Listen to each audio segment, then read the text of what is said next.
Hi guys, David here. Good morning to you all. As promised, it gives me great pleasure to officially open the inaugural virtual relay for hospitality professionals this morning in favour of our wonderful NHS. But I didn't want to start today without making reference to a tragic loss that we've had as an industry.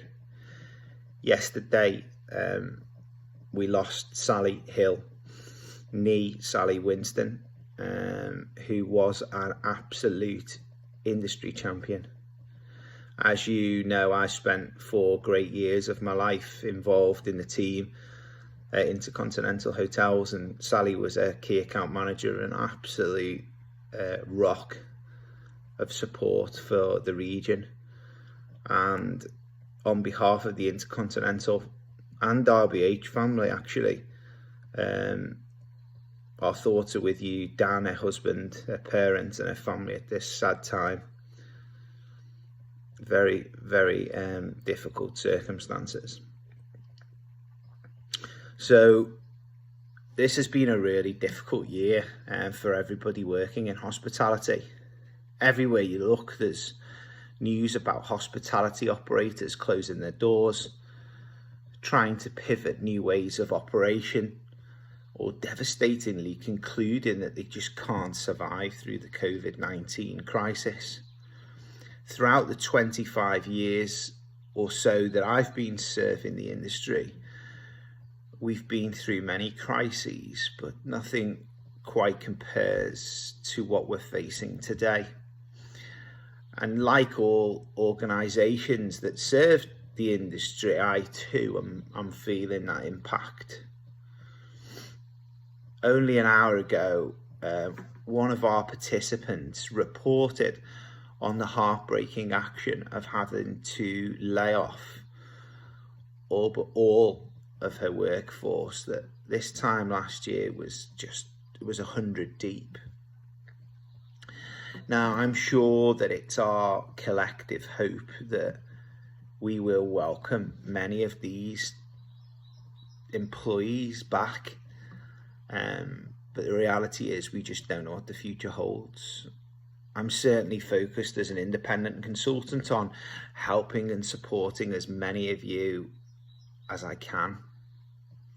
So, an important message to our team members: we already miss you. You are not affected because you did anything wrong. You've been an important part of our culture and a success, and we want to recognise you for your contribution towards this. It's important for this group of people. As an industry, we're wholly committed to moving through this crisis and recovering as quickly as possible.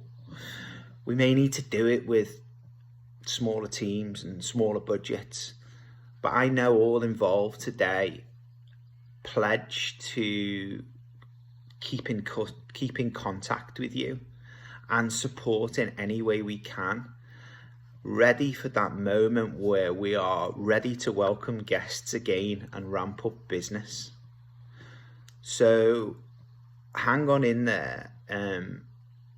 A brighter dawn is not so far away. The second message really is just remember that happiness for us all isn't always what we think. And assembling this group of participants has really reminded me of that. Those memories when you laugh or feel joy are beautiful, but just one element of happiness. When we think of happy, we often conjure this idea of a yellow smiling emoji. But happiness, or well-being as I'll call it from now on, contains several elements, including engagement, relationships and accomplishment. It's not all about those positive emotions of laughter or buying something new. So hopefully by being part of today, it's made you feel in some way connected to that. I often wonder whether people are actually chasing the wrong things in search of happiness. I know I certainly did.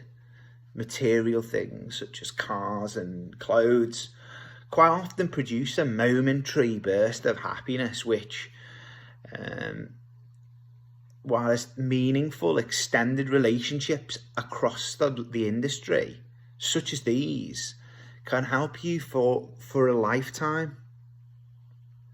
If today you can smile and laugh and feel positive from the emotions that have driven from friendship and joy, we've gone as a group a long way to delivering a key objective of this event. From the captains and participants, I've certainly seen engagement, in fact total absorption in the task. It's quite complicated. That's great too, and I'm confident that that feeling of just being in the zone was another objective of the event, really. When we engage in an activity with your mind, and in this case our bodies, you feel engagement and even more well-being. So with 70 participants across 4 countries, we found relationships. And relationships are so important with friends and colleagues. Just remember, please, that we as a group will always be there for you. Then meaning and purpose is the engine that drives our well-being. Believing in cause or just something just a little bit bigger than oneself can often produce the meaning. If you feel passionate this time to get involved in an event such as this, I highly recommend that you throw yourself into that opportunity.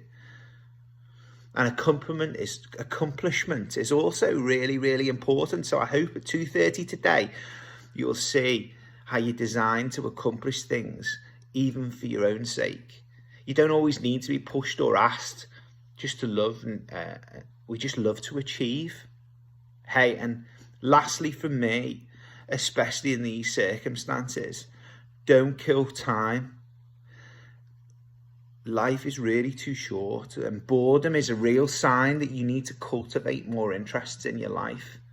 I try to be empathetic when my children get bored. Perhaps at this stage in their life they haven't built the proper coping mechanics just yet, but when the world's surrounded by homeschooling and smartphones, maybe it's just still to cultivate a love of learning and the world around them. But for an adult to be bored is a call to action that you are wasting time. There's a wonderful saying that you're never alone with a book. Read, and read some more. It may just take you to places that you never thought were possible. You will grow and learn a little about every book that you read.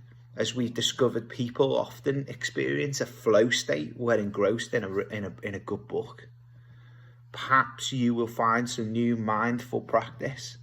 It's certainly a great time to let your mind rest and take note of the sounds and sights that you see around you.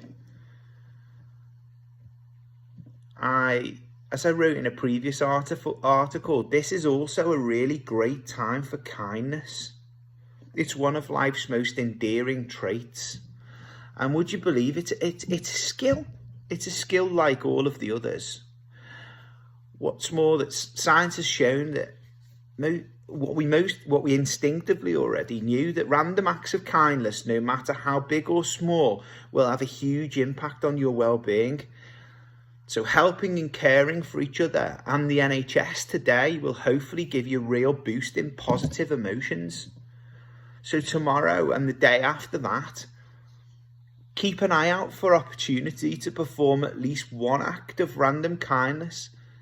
This could be for a family member or a friend or a complete stranger. So the effects are really broadly the same. So that's it from me. But on behalf of the team captains, Anna, Daniel, Simon, Phil, Debbie, Daniel G, Richard, thanks for giving us the opportunity to do this. And thank you for making us feel great and supporting our wonderful NHS. Good luck today, and bye for now.